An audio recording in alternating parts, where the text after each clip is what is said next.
Ahora, ¿qué es esto del proceso de socialización?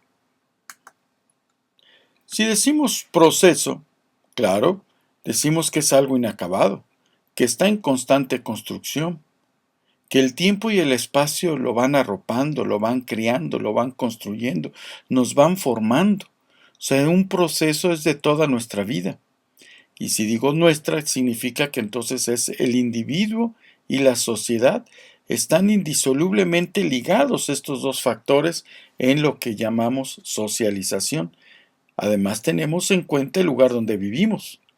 Se socializa de manera diferente un joven en Mérida, Yucatán, o en Guadalajara. Entonces, nuestro proceso de socialización tiene varios procesos. Es cuando el individuo se integra a su grupo social y, al mismo tiempo, la sociedad lo hace suyo. O sea, son estos dos factores, no puede ver primero uno y luego el otro, siempre están directamente relacionados.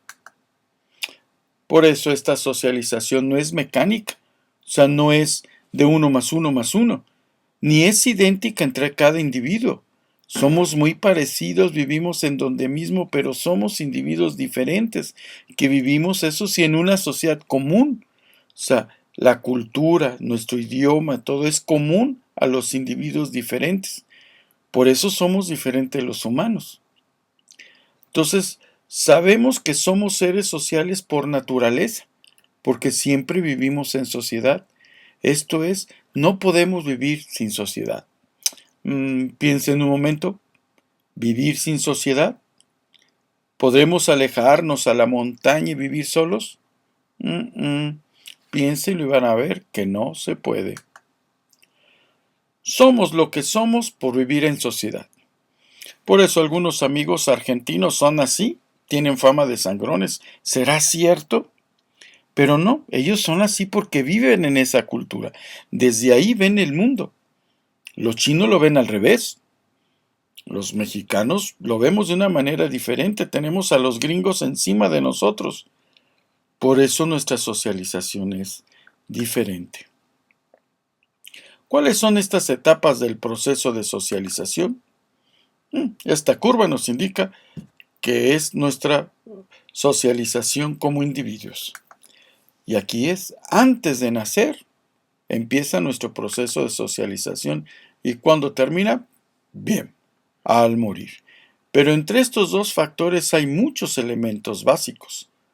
Vean rápidamente, son distintas etapas. El propio nacimiento, nuestros primeros años, las escuelas que tenemos, las básicas, la preparatoria, las licenciaturas, todas, el mismo trabajo, la calle es un básico para nuestra socialización. Pero estas no se dan de una después de la otra, sino que muchas se entretejen. Y además esto, como dije, no es mecánico. Esto está arropada por una serie de cosas, como el sexo, la cultura, la familia, la política, la religión, la educación. El sexo, por ejemplo, un hombre y una mujer, sus etapas de socialización son diferentes. Entienden el mundo de manera diferente. La cultura misma. En la ciudad podemos ver que hay distintos grupos culturales. Lo ven a su vez de manera diferente. A Juan le gusta el reggaetón, pero a Carmela le gusta la música clásica. Pero ambos están aquí en este salón de clase y tienen culturas, su socialización es diferente.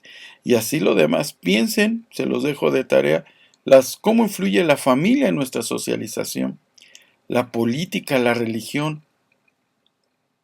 ¿Acaso no influirán? Es más, Pedro se llama Pedro por una cuestión religiosa, aunque él sea ateo. Pero hay más elementos de este proceso de socialización. Tenemos prácticas que adquirimos desde antes de nacer y sobre todo al nacer ya estamos teniendo algunas prácticas. A respirar, a oler, a sentir, todo. Y querámoslo o no, de nuestros primeros meses de nuestra vida también adquirimos valores. Más adelante los vamos conformando estos valores y aunque no sepamos que son normas, las vamos creando. Desde la propia familia creamos normas, aunque no le digamos que son normas que se desprenden de esos valores. Y estos asuntos de prácticas, valores y normas solamente las podemos exteriorizar si las comunicamos, si sabemos comunicar de una generación a otra estas cosas. Y las formas de comunicación son muy diversas. Se basan en nuestros 5 sentidos. Cada sentido que tenemos es una forma de comunicarnos con el mundo que nos rodea. Y cada uno de estos tiene su propio umbral de percepción. Es cómo sentimos unos de otros. Unos sienten más el dolor que otros. Otros la vista les cansa más que otros. El oído. Unos captan mejor los sonidos y pueden ser buenos músicos. Los símbolos que tenemos los interpretamos de manera diferente. Son significantes de otras cosas. Por eso cada sujeto ve el mundo de forma diferente.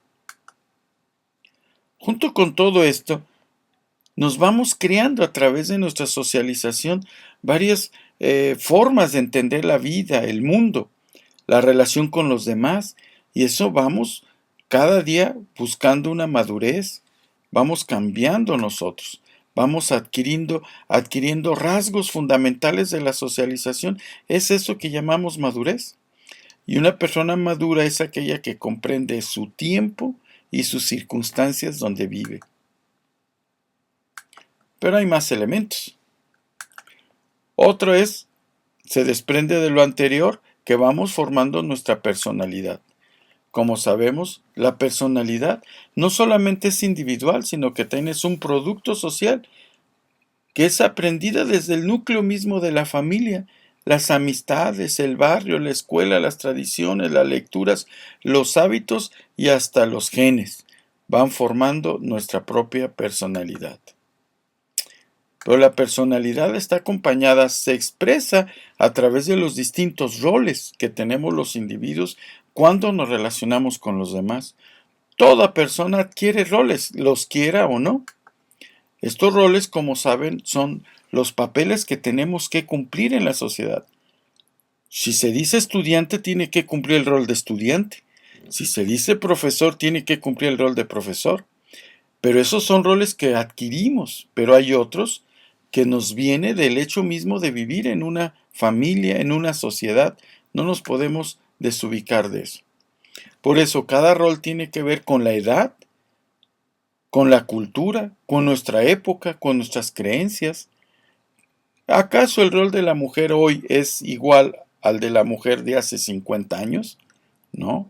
Piensen en esto. Los roles van siempre acompañados de otro elemento básico para la comunicación y en nuestra socialización. Son los estereotipos. Los estereotipos no es que vemos doble, sino que los estereotipos son imágenes que tenemos de nosotros mismos como de los demás. Imágenes no solamente figuras, sino también imágenes que tenemos de nosotros. ¿Quién no se ha escuchado su propia voz y se desilusiona? Porque tenía una imagen estereotipada de su propia voz, de cómo camina. Cree que va caminando bien y se ve en un aparador y dice, ay, güey. Por eso, de todas maneras, todas estas imágenes nos ayudan a prejuzgar, o sea, a juzgar antes de realmente conocer las cosas. Prejuzgamos a los individuos por la apariencia, por la forma de hablar, aunque no sabemos realmente cómo son. También los estereotipos ayudan a ver esquemáticamente cuál es el estatus de cada una persona, estatus cultural, económico, en fin. ¿Cómo ven? Así es de que ya tienen elementos básicos para poder entender la lectura que viene en la guía. Después van a buscar en la bitácora y hacer los ejercicios. Si llegan a clase sin haber visto este video, tendrán 50 coscorrones a la entrada. Gracias.